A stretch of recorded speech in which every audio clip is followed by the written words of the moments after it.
Eh bien, bonjour à tous et bonjour à toutes. Aujourd'hui, je ne sais pas si vous êtes comme moi, d'en avoir ras-le-bol d'acheter des seaux qui coûtent entre 40 et 50 euros. Le fameux seau Vileda, voilà. Oui, la pédale reste bloquée, ça tourne pas. Alors, il existe ce modèle-là. Plus récemment, ce modèle-là que j'ai acheté. Puis un troisième, hein. Bon, enfin bref. Celui-ci, on est au mois d'octobre. J'ai dû l'acheter en fin de confinement, c'est-à-dire au mois de mai. Bref.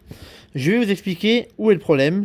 Vileda ne remédie pas au problème, je pense, parce que bon, à 40, entre 40 et 50 euros le seau vendu, c'est pas mal. Voilà. Donc le problème, je vais vous expliquer d'où il vient. Pour voir où se situe le problème, il suffit simplement de dévisser les vis qui sont ici. Voilà, ces vis-là. Une fois que la pédale est enlevée, vous obtenez ce système-là. Le problème ne vient pas de là. Le problème se situe dans cette petite pièce-là. Cette petite pièce-là est simplement mise dessus. Alors il s'agit d'un roulement. Donc il s'agit d'un roulement qui a la particularité d'accrocher dans un sens de rotation et de bloquer dans l'autre. Donc quand on appuie sur la pédale, on bloque et on lance à ce moment-là la rotation de l'essorage. Et quand on relâche, il est libre et à ce moment-là, il revient tranquillement vers lui. Alors je ne sais pas si on va bien voir sur la vidéo. Voilà, je vais essayer de zoomer un peu. On voit ici sur le roulement, à cet endroit-là au bout, il y a une flèche. Voilà, ce roulement-là, il est simplement monté dans cette partie-là. Comme ça, il est monté dedans. Et au final, on obtient donc ça. Donc, vous voyez, les seaux, je les collectionne. Hein. Le problème de ce seau, vous voyez, celui-ci, il est dans un état quasi neuf. Il n'a jamais servi. Quasiment jamais servi. Le problème qu'il y a, c'est que quand vous remplissez votre seau, vous dépassez le niveau maximum. Le niveau maximum correspond à peu près au niveau de ce joint-là, qui n'est pas formidable. L'eau va simplement couler le long de cette barre, va venir dans votre roulement qui est positionné à peu près comme ça. Et dans votre roulement, vous avez des petits galets. Donc ces petits galets ont la particularité de tourner dans un sens et pas dans l'autre. Je ne sais pas si on voit bien les galets. Et en fin de compte, c'est simplement oxydé. Et quand c'est oxydé, ben votre pédale bloque ou alors tourne dans le vide. Solution très simple. Alors là, je vais me faire des ennemis chez Vileda. Il y a une solution toute simple pour éviter que l'eau arrive déjà sur votre roulement. Moi, j'ai pris une boîte de dérivation. Un joint en caoutchouc rond va très bien aussi. Donc c'est un vieux joint d'une boîte de dérivation que je vais mettre dessus. Vous voyez, ça vient un peu avec force. Voilà. Simplement en faisant ce petit geste-là déjà, l'eau ne coulera plus directement sur mon joint, mais partira sur les côtés. On peut le voir sur certains seaux un peu plus anciens. Il y a une marque. Alors celui-ci, je ne l'ai pas. L'autre non plus. Mais le troisième que j'ai, il a la marque. Donc, que vous utilisiez le seau ou que vous ne l'utilisiez pas, l'eau s'infiltre dans le roulement et crée un dur dans le roulement. Ce qui fait que quand on appuie sur la pédale, ça bloque. Donc moi, je mets un petit joint, comme je vous ai expliqué. Ce petit joint, on va retourner le seau dans l'autre sens.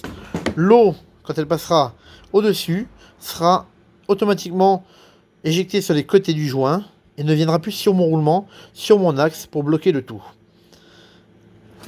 À partir de là, je vais faire quelque chose de plus. Je vais enduire mon axe de graisse blanche. La graisse de silicone, ça va très bien. Parce que comme on dit souvent sur notre chaîne pour les décorations de Noël, là où il y a de la graisse, il n'y a pas d'eau qui rentre. Voilà, j'enduis mon axe de graisse et je vais remonter mon roulement. Alors pour ceux qui m'ont demandé comment on fait pour démonter le roulement, alors là j'avais déjà démonté hein, malheureusement. Vous vous mettez tranquillement sur un support et vous tapez un tout petit peu avec un tournevis, vous essayez de décoincer là. Et automatiquement, il va s'enlever, vous obtenez au final ceci. Donc on va le remonter, le roulement. Alors bien faire attention au sens de la flèche. Les roulements que j'ai pris, je vous mettrai la référence. Ils ont une flèche et la flèche, elle va vers le haut. Donc ça se monte exactement comme ça. Donc la flèche, elle est côté ma table, hein, elle est là. Et ça se monte comme ça à l'intérieur. Je vais poser le téléphone parce que j'ai le doigt avec un peu de graisse. Et je vais vous montrer. Donc à droite, deux roulements entièrement neufs et à gauche un roulement oxydé. Il suffit de prendre le roulement et simplement de le glisser ici à l'intérieur. Alors je vais poser le téléphone, ce sera plus simple. Voilà, j'ai enfoncé mon roulement. Alors j'ai tapé un petit peu qu'un chasse-goupille, hein. J'ai pas fait la vidéo, j'ai oublié. Désolé. Voilà, le roulement vient à fleur ici. Et il suffit simplement de remettre ça sur le seau. Alors, ça tourne dans un côté mais pas dans l'autre. Voilà, on vérifie que ça va bien. Il suffit de le remettre sur son socle. Alors là, c'est pas évident non plus. Avec une main, voilà. C'est glissé. Voilà, là c'est normal, hein. Ça tourne un peu dans le vide parce qu'il n'y a pas d'axe. On remonte sur le seau. Alors je vais essayer, c'est pas évident. Une seule main, j'ai pas pris le pied. Le support, voilà. On va remettre les vis et on va essayer. Voilà, je viens de remettre les vis. J'ai serré mes vis. Ça nous donne ceci. Alors le joint, je le descends à peu près ouais, à 5-6 mm au-dessus de l'engrenage, hein. Comme ça, l'eau qui va circuler ne tombera vraiment pas sur mon roulement. Et on va essayer donc le seau tout de suite. On va le mettre au sol. Voilà.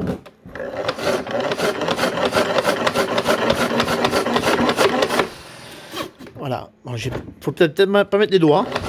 Hein, c'est simplement pour vous montrer que ça refonctionne. Voilà. Résultat des courses. Ça m'a coûté uniquement un petit roulement qu'on trouve facilement sur internet. Je vous mettrai la référence comme j'ai dit. Un roulement que j'ai dû payer 2-3 euros pour réparer un seau à 40 euros tous les 6 mois. Donc petite astuce, hein, que je conseille, c'est régulièrement mettez un tout petit peu ou de graisse là-dessus, sous l'axe, ou alors soufflez un petit coup de façon à ce que l'eau n'aille pas sur le roulement et ne le grippe pas.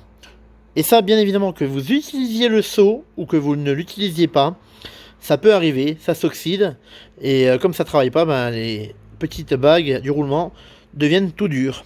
Voilà, j'espère que cette vidéo vous a plu, j'espère que vous allez la partager. Abonnez-vous à la chaîne, hein, donc c'est la magie de Noël en Moselle, mais on n'est pas que là pour faire de la magie de Noël, on fait aussi des petites astuces qui peuvent vous aider au quotidien, et franchement, là j'ai économisé entre 40 et 50 euros.